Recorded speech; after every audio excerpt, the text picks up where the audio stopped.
Hi, this is Gary with MacMost Now. Today let's take a look at a few iPhone games. Well, there are now hundreds of iPhone games that you can download from the iPhone App Store. Let's go and take a look at some of them that I have on my iPhone, and I'll put links to all of them in the show notes for this episode at MacMost.com. So here's one called Field Runners, and you play Field Runners by basically placing defenses to stop an invasion. It's a tower defense kind of game. And I love this kind of game, and this is a really good implementation of it, especially for the iPhone. So you go ahead and you place some defenses, move around on the screen, and then when the invasion starts, your defenses start firing at the invaders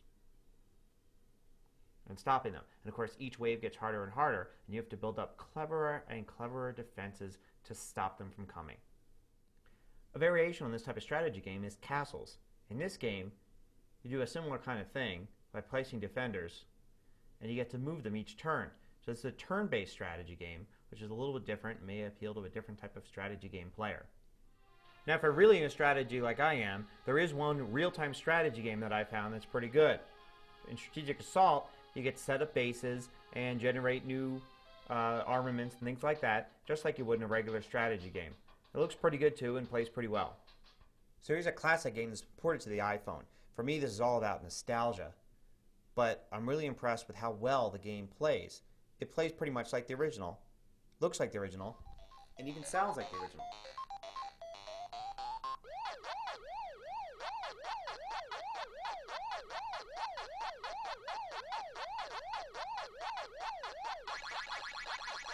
Here's another game that might make you feel nostalgic. It's called Sink Sub, and the idea is you have to drop depth charges to sink the submarines underneath your destroyer.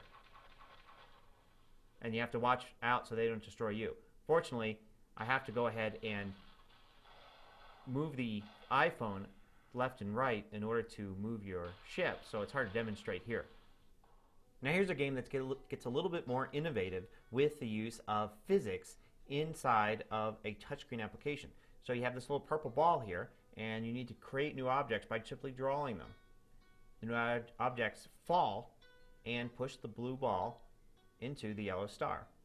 And you have all these different levels that you need to play. So for instance, you have to figure out how to get this ball all the way up to the star by drawing levers and large objects to fall, things like that. It takes a lot of trial and error, but you can eventually figure it out. It's a lot of fun. It's called Touch Physics. Along the same lines, here's a game called Trace. In this one, it's a platform game where you can move the character across, make him jump, but you're going to have to go ahead and draw things in the environment to complete the game. So for instance, I draw a platform like there, and then I can have him run and jump to get to his goal. Each level gets a little bit more complex, and there's objects in his way, so you have to draw some more complex configurations to get him to the goal. Here's another physics-based game called Jelly Car.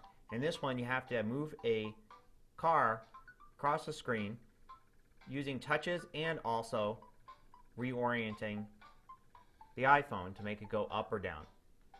Here's a novel game that simply tests your typing speed. It's called Idle Hands. The cool thing it does, though, is it has a monthly challenge. You can compete with people from around the world to see who is fastest.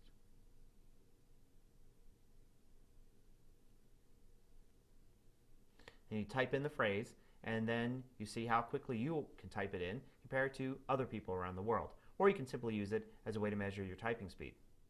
I saved the weirdest for last. This is an app called Oakarina that mimics the musical instrument of the same name. It uses your breath over the microphone to determine how fast you're blowing into it, and then you get to press on these holes that are in the screen and play it kind of like a little flute instrument.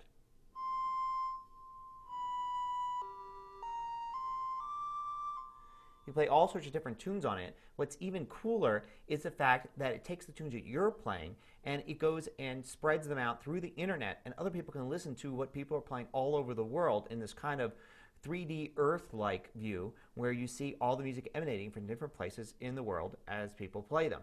So it's kind of a community musical instrument. So as I mentioned, I'm going to put links to all of these in the show notes for this episode at MacMost.com. And also remember, if you like iPhone games, we have a whole collection of web-based iPhone games specifically built for the iPhone. You can find them at macmost.com/iPhone games. Till next time, this is Gary Rosenzweig with MacMost Now.